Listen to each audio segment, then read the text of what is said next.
প্রথম কথা হলো আমরা পশ্চিমবঙ্গের প্রায় ৩ কোটি জনসংখ্যা মুসলমান, ভোট দিই আপনার 40% মুসলমান, জনসংখ্যার নিরিখে 31% মুসলমান, 38,300 মতন গ্রাম, 35,000 গ্রামে মসজিদ, 1 লক্ষের মতন মসজিদের সংখ্যা, হাজার হাজার মাদ্রাসা, খারিজি মাদ্রাসা, এমএসকে মাদ্রাসা, সিনিয়র মাদ্রাসা, সরকারের মাদ্রাসা, তারপরে তবলিগ, ফুরফুরা, দেওবন্দি, বেরেলি, হানফি, শাফি, মালিকি, হাম্বলি, কাদরিয়া, চিশতিয়া, নকশবন্দিয়া, মুজাদ্দিদিয়া, মুতাজিলা, খাওয়ারিজ, নজ্জারিয়া, জাবারিয়া, মুশাব্বিয়া, নাজিয়া, জামাত ইসলাম, আহলে হাদিস, আজানগাছি, পিয়ারডাঙ্গা, দলেরও অভাব নাই, মতেরও অভাব নাই।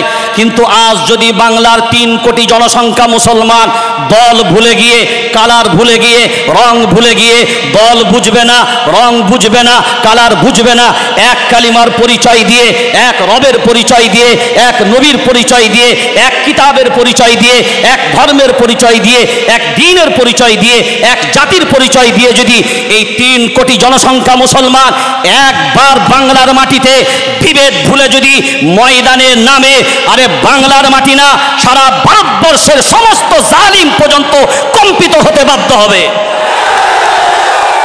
শুধুমাত্র একটাই দুর্বলতা, আমরা সময়ের সাপেক্ষে একতার কথা বললেও অন্তরের মিলবন্ধন আমাদের মাঝখানে যদি এককভাবে যদি আমরা জুড়তে পারি, যদি আমরা আমাদের চেয়ারের সব কিছুকে উপেক্ষা করে আমরা যদি মনে করি ঐক্যবদ্ধভাবে লড়াই করব, সবাই মাথায় রাখবেন একটা জিনিস, এটা প্রত্যেকটা মানুষের জানা দরকার। এই যে আন্দোলনটা, এই আন্দোলনটা কি? আপনারা সবাই মনে করছেন ওয়াক্ফ সম্পত্তির আন্দোলন, আসল লড়াইটা শুনে নেন, একটা ম্যাজিক মিডিয়ারাও দেখে নেন আর আপনারাও দেখে নেন আসলে ম্যাজিকটা কি। আমার হাতে একটা রুমাল দিয়েছি, দেখেন, রুমালের উপরে মোবাইলটা রাখলাম, অর্থাৎ রুমালের উপরে মোবাইল। আপনার মসজিদ, মাদ্রাসা, খানকা, মক্তব, কবরস্থান যা আছে সব কিন্তু জমিনের উপরে। কার উপরে? জমিনের উপরে। যে মসজিদ আপনার যে জায়গার উপরে আছে ওই জায়গাটার নাম হলো ওয়াকফ, যে মাদ্রাসা যে জায়গার উপরে আছে ওই জায়গার নাম হলো ওয়াকফ, যে খানকা যে জায়গার উপরে আছে ওই জায়গার নাম হলো ওয়াকফ। সরকার কুচক্রান্ত করে এই যে জায়গা নেব বলেছে, মানে জায়গা যদি টান দেয়, জায়গার উপরে মসজিদ, জায়গার উপরে মাদ্রাসা, জায়গার উপরে খানকা, জায়গার উপরে সব কিছু, তাহলে জায়গা টান দিলে মসজিদ থাকবে না যাবে? এই থাকবে না যাবে? তাহলে এই 3 কোটি পশ্চিম বাংলার মুসলমান তারা কি মাথা চুলকুবেন না দলাদলি করে সব নিজেরা চুপ করে বসে থাকবেন? বরঞ্চ এক বাক্যে এ বাংলার মাটি না, সারা ভারতবর্ষে পর্যন্ত মনে রাখতে হবে যে আমাদেরকে ক্ষতি করার ক্ষমতা সারা পৃথিবীর জালিমের নেই যতক্ষণ পর্যন্ত আমরা নিজেরা নিজেদের ভিতরে গাদ্দারি না করব। যদি আমরা গাদ্দারি না করি তো হিম্মত নেই কারোর পশম বাঁকা করতে, কারণ हम ओ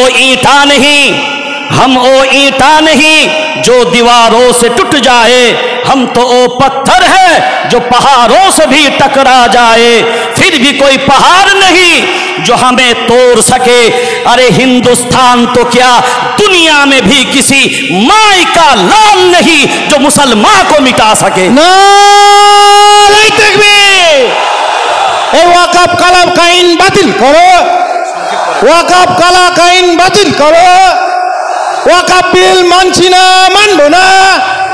এই মসজিদ মাদ্রাসার সম্পত্তি রক্ষা করতে আমরা লড়ছি, লড়বো।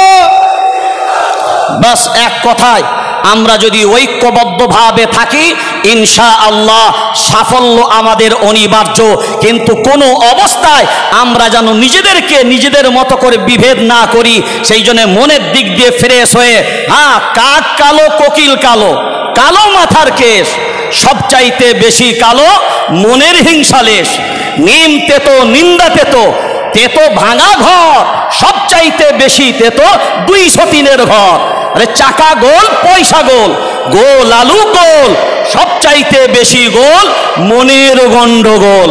জমিয়তুল আইম্মা ওয়াল উলামা জিন্দাবাদ, ভারতবর্ষ জিন্দাবাদ, আমাদের সংহতি সম্প্রীতি জিন্দাবাদ। আসসালামু আলাইকুম ওয়া রাহমাতুল্লাহ।